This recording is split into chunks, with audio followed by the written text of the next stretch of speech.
અયોધ્યા નગરી રામલલ્લાને વધાવવા માટે સજી રહી છે। અયોધ્યામાં ત્રેતા યુગ પાછો આવ્યો છે, ત્યારે વડાપ્રધાન નરેન્દ્ર મોદી નવેસરથી સજાયેલા એરપોર્ટ અને રેલવે સ્ટેશનનું લોકાર્પણ કરશે। વડાપ્રધાન મોદી 30 ડિસેમ્બરે અયોધ્યા પહોંચશે। તેઓ અયોધ્યાને એરપોર્ટ, હાઈવે, રેલવે સ્ટેશન અને રેલવે લાઇનના ડબલિંગ સહિત આશરે 16,000 કરોડ રૂપિયાનો પ્રોજેક્ટની ભેટ આપશે। શ્રી રામ જન્મભૂમિ મંદિર સાથે સંબંધિત મહત્વપૂર્ણ પ્રોજેક્ટ પર વિશેષ ધ્યાન આપવામાં આવશે। આ પ્રોજેક્ટમાં 1,463 કરોડના ખર્ચે મહર્ષિ વાલ્મીકી ઇન્ટરનેશનલ એરપોર્ટનો સમાવેશ થાય છે। સાથે જ નવીનીકરણ પામેલા અયોધ્યાધામ રેલવે સ્ટેશનનું પણ લોકાર્પણ કરવામાં આવશે। 4 મુખ્ય રસ્તાઓનું પણ ઉદ્ઘાટન કરાશે।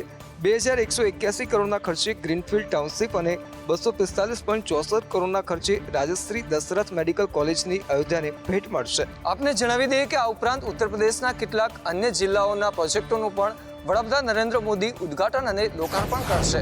રામ મંદિર નિર્માણ સમિતિ અને ટ્રસ્ટની બેઠકમાં નિર્ણય લેવામાં આવ્યો છે અને 3 પૈકી એક મૂર્તિની ભગવાન રામલલ્લાની પસંદગી કરવામાં આવી છે। આપને જણાવી દઈએ કે આગામી 5 જાન્યુઆરીએ આ અંગે સત્તાવાર જાણકારી અપાશે। અયોધ્યા મંદિર નિર્માણ સમિતિ અને ટ્રસ્ટની બેઠકમાં છેવટે રામલલ્લાની 3માંથી એક મૂર્તિની માટે સહમતિ બની। ભગવાન શ્રી રામની મૂર્તિ નક્કી થઈ ચૂકી છે। શ્રી રામની 3 મૂર્તિમાંથી એક મૂર્તિ ઉપર સહમતિ બની। આગામી તારીખ 5 જાન્યુઆરીના રોજ હવે મૂર્તિની જાહેરાત કરાશે। રામ મંદિરના ટ્રસ્ટીઓએ પ્રભુની મૂર્તિની પસંદગી કરી લીધી છે। ઉલ્લેખનીય બાબત છે કે છેલ્લા 7 મહિનાથી મૂર્તિનું નિર્માણ કાર્ય ચાલી રહ્યું હતું। પ્રભુ શ્રી રામની 5 વર્ષના બાળ સ્વરૂપની મૂર્તિ બનાવાય છે। અનેક કલાકારો દ્વારા જુદી જુદી 3 મૂર્તિઓનું નિર્માણ કરવામાં આવ્યું છે। તો અયોધ્યામાં બનનારા રામ મંદિરના નિર્માણ કાર્યને લઈ અને કરોડો રામ ભક્તોમાં અત્યારે ઉત્સાહનો માહોલ જોવા મળી રહ્યો છે। તમામ લોકો ભગવાન રામલલ્લાના દર્શન માટે થનગની રહ્યા છે અને 22 જાન્યુઆરીએ ભગવાન રામલલ્લા નિજ મંદિરમાં બિરાજિત થઈ રહ્યા છે। મહત્વનું છે કે પીએમ મોદીના અયોધ્યા પ્રવાસને લઈને 2000 પોલીસ જવાનો તૈનાત કરી દેવામાં આવ્યા છે। તો વધુમાં ઉત્તર પ્રદેશ પોલીસ અને કેન્દ્રીય એજન્સીઓ પણ એલર્ટ મોડમાં આવી ગઈ છે। રામનગરીની ગરિમાને ધ્યાને રાખીને રેલવે વિભાગે અયોધ્યા જંકશનનું વિસ્તરણ કર્યું છે। અયોધ્યા જંકશનની જૂની ઇમારતને નવો લુક અપાયો છે। કરોડોના ખર્ચે રેલવે સ્ટેશનને મંદિરની થીમ પર વિકસાવવામાં આવ્યું છે। આધુનિક સુવિધાઓ ઉપરાંત લિફ્ટ અને એક્સેલેટર પણ લગાવવામાં આવ્યું છે। રામકાળની યાદ કરાવતા સ્ટેશન પણ પ્રવાસીઓને ત્રેતા યુગનો પણ અનુભવ થશે। મહત્વનું છે કે ત્રેતા યુગની આભાની પ્રતિબિંબ કરતા મોટા સ્ટેશનની ડિઝાઇનિંગને તૈયાર કરવામાં આવી છે। જોઈને તમને એક ભવ્ય મંદિર જેવો પણ અનુભવ થશે। રામ મંદિર અહીંથી માત્ર 1 કિલોમીટર દૂર છે। સ્ટેશનની ક્ષમતા અંદાજે 50,000 મુસાફરોને સમાવવાની છે। વડાપ્રધાન નરેન્દ્ર મોદી આવતીકાલે મહર્ષિ વાલ્મીકી ઇન્ટરનેશનલ એરપોર્ટનું ઉદ્ઘાટન કરશે। તો વળી અયોધ્યા ધામ રેલવે સ્ટેશન પરથી 6 વંદે ભારત એક્સપ્રેસ અને 2 અમૃત ભારત એક્સપ્રેસને લીલી ઝંડી આપશે। અયોધ્યામાં ભગવાન રામની પ્રાણ પ્રતિષ્ઠામાં પ્રજ્વલિત કરવા માટે વડોદરામાં બનાવાઈ છે 108 ફૂટ લાંબી વિશેષ અગરબત્તી। વડોદરાના એક ગોપાલકે 108 ફૂટ લાંબી વિશેષ અગરબત્તી તૈયાર કરી છે, જે અયોધ્યામાં ભગવાન રામની પ્રાણ પ્રતિષ્ઠામાં પ્રજ્વલિત કરવામાં આવશે। આ અગરબત્તીને ગીર ગાયનું શુદ્ધ ઘી, ગુગળ, ગાયના ગોબરનો પાવડર, જવ, તલ, સુગંધિત ફૂલોનો અર્ક, ગાયત્રી પરિવારની હવન સામગ્રી જેવા વિશિષ્ટ દ્રવ્યોથી બનાવવામાં આવી છે।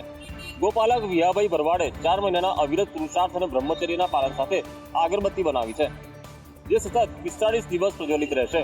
ભક્તો આ અગરબત્તી નિહાળવા આવી રહ્યા છે અને તેમના દર્શન કરી રહ્યા છે। મહત્વનું છે કે આગામી 31મી ડિસેમ્બરના રોજ આ વિશાળ અગરબત્તી અયોધ્યા જવા માટે પ્રસ્થાન કરશે। 15 જાન્યુઆરી પહેલા રાજ્ય સરકાર વર્ગ 3ની પરીક્ષાઓમાં મોટે ભાગે ભરતી પ્રક્રિયા શરૂ કરશે। ગૌ સેવા પસંદગી મંડળના સચિવ હસમુખ પટેલે જાહેરાત કરી। રાજ્યમાં સરકારી નોકરી કરવા ઈચ્છતા યુવાનો માટે ભરતીને લઈ મોટા સમાચાર આવ્યા છે। ગૌ સેવા પસંદગી મંડળના સચિવે 15 જાન્યુઆરી પહેલા ભરતીની જાહેરાત થશે તેમ જણાવ્યું છે। ઉલ્લેખનીય છે કે 5,000 જેટલી જગ્યાઓ ભરવા માટેની જાહેરાત બહાર પાડવામાં આવશે। આ ભરતીમાં 2500 જુનિયર ક્લાર્ક, 550 સિનિયર ક્લાર્કની ભરતી કરવામાં આવશે। આ ઉપરાંત 600 કલેક્ટર કચેરીના clerk, 200 office assistant, 150 head clerk, 90 આંકડા મદદનીશ અને 100 જેટલી સંશોધન અધિકારીની જગ્યાઓ પરની ભરતી પ્રક્રિયા શરૂ થશે। રાજ્યના અનેક વિભાગોમાં વર્ગ 3ની આ જગ્યાઓ ખાલી પડી હતી અને સરકારે 1 વર્ષ પહેલા જ આ જગ્યાઓ ભરવા માટેની સૂચના આપી હતી અને ભાગરૂપે આ પ્રક્રિયા શરૂ થશે। સરકારી ભરતીમાં 2 ઉમેદવારો સામે વિદ્યાર્થી નેતા યુવરાજસિંહે આક્ષેપ કર્યા છે। તેમણે કહ્યું છે કે કેતન શાહ અને રણજીત ઓડે રૂપિયા લઈ લોકોને સરકારી નોકરી અપાવી છે।